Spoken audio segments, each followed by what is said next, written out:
بسم اللہ الرحمن الرحیم الحمد للہ رب العالمین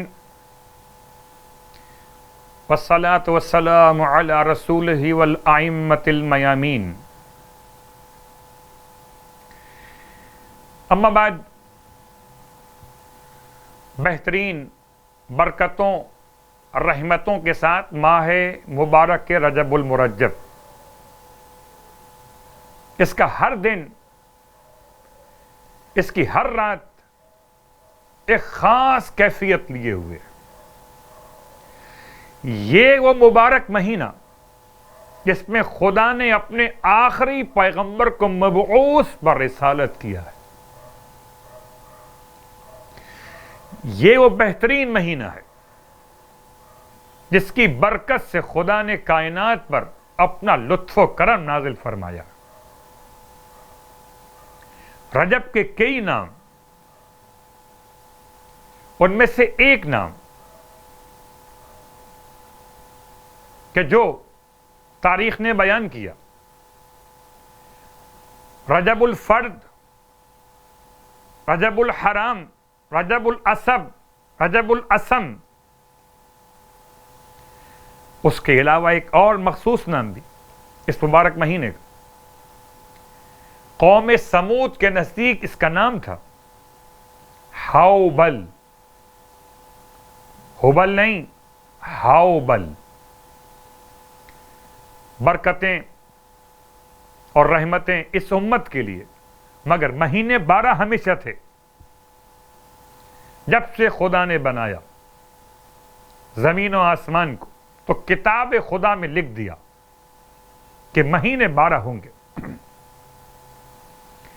ظواہر کے لحاظ سے مہینے اور بواطن کے لحاظ سے ائمہ طاہرین علیہم الصلاۃ والسلام. اور کیا کہنا، جب بات ائمہ طاہرین کی آئی تو امام تقی جواد علیہ الصلاۃ والسلام کی آمد. اس میں گرامی آپ کا محمد، مشہور لقب تقی اور جواد. جو تقوی طلب کرے تو امام کا وسیلہ اختیار کرے، تو جود و کرم چاہتا ہو، جہاں جہاں تک آواز پہنچے، روزگار، مکان، سواری، شادی، یہ چاروں مسئلے کہ جن میں مال خرچ ہوتا ہے، ان میں توسل کیجئے امام جواد علیہ الصلاۃ والسلام کی بارگاہ مقدس سے.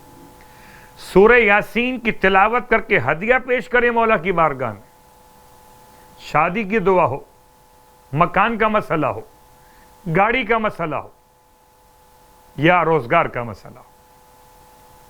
اور مکان کے لیے تو بعض علماء کہتے کہ امام جواد کے نام کی منت مان لیجئے کہ اگر اپنا مکان ہو گیا تو 21 بدھ، یعنی 21 ہفتے، ہر بدھ کے دن اپنے گھر میں، اس نئے گھر میں شفٹ ہونے کے بعد، منتقل ہونے کے بعد امام جواد علیہ السلام کی مجلس برپا کریں گے. کتنے ہی افراد کو میں نے دیکھا کہ جن کے اپنے مکان ہو گئے اور اپنا مکان امام جواد کے نام سے. تو پروردگار کی بارگاہ میں امام جواد کا وسیلہ تقوی اختیار کرنے کے لیے بھی کم سن شہزادہ. اور کم سنی میں کیا تقوی ہے، اللہ اکبر، کیا خوف خدا، اور کیا دنیا کے بادشاہوں کا عدم خوف. راستے پہ کھڑے ہیں بچے، بھاگ جاتے. یہ بتا رہا ہے رک کر کہ اس کا لخت جگر ہے کہ جس کے آباء و اجداد بھی رکے رہے. بھاگنے والوں کا مسلک الگ ہے، قیام کرنے والوں کا عنوان الگ ہے. 10ویں رات کی نماز ماہ رجب المرجب، نیت 10ویں رات کے اعتبار سے کی جائے گی. 12 رکعت نماز، یعنی 2 رکعت کر کے 6 نمازیں. نماز مغرب کے بعد اسے پڑھنا ہے. سورہ الحمد کے بعد ہر رکعت میں 3 مرتبہ سورہ توحید، سورہ اخلاص کی تلاوت. 12 رکعت نماز مغرب کے بعد اگر ممکن ہو، ورنہ عشاء کے بعد بھی پڑھ سکتے.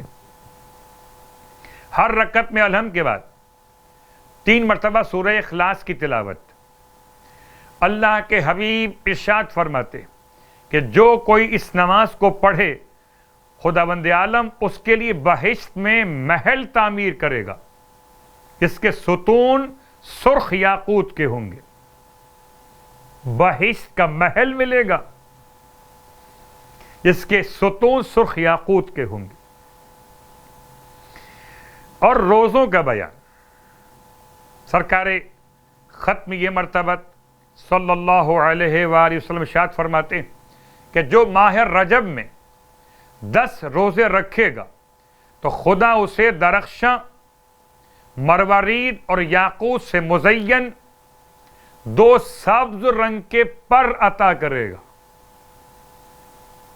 جس کے ذریعے یہ ہوا کی طرح پل صراط سے پرواز کرتا ہوا جنت میں داخل ہو جائے گا، اور اس کا شمار مقرب خدا اور عادل افراد میں ہوگا. گویا اس نے 100 سال تک اللہ سے اجر و ثواب چاہتے ہوئے نمازیں پڑھی ہوں اور صبر کے دامن کو ہاتھ میں تھامے ہوئے رکھا ہو. اس روزے کے ثواب کے ساتھ پھر اشارہ کر دوں کہ نماز سلمان فارسی، یہ نماز 10 رکعت اول رجب، 10 رکعت اوسط رجب اور 10 رکعت آخر رجب میں پڑھی جاتی ہے. پروردگار ہم سب کو ماہ مبارک کے رجب کے صیام اور قیام کی توفیق عطا فرمائے. الہی آمین.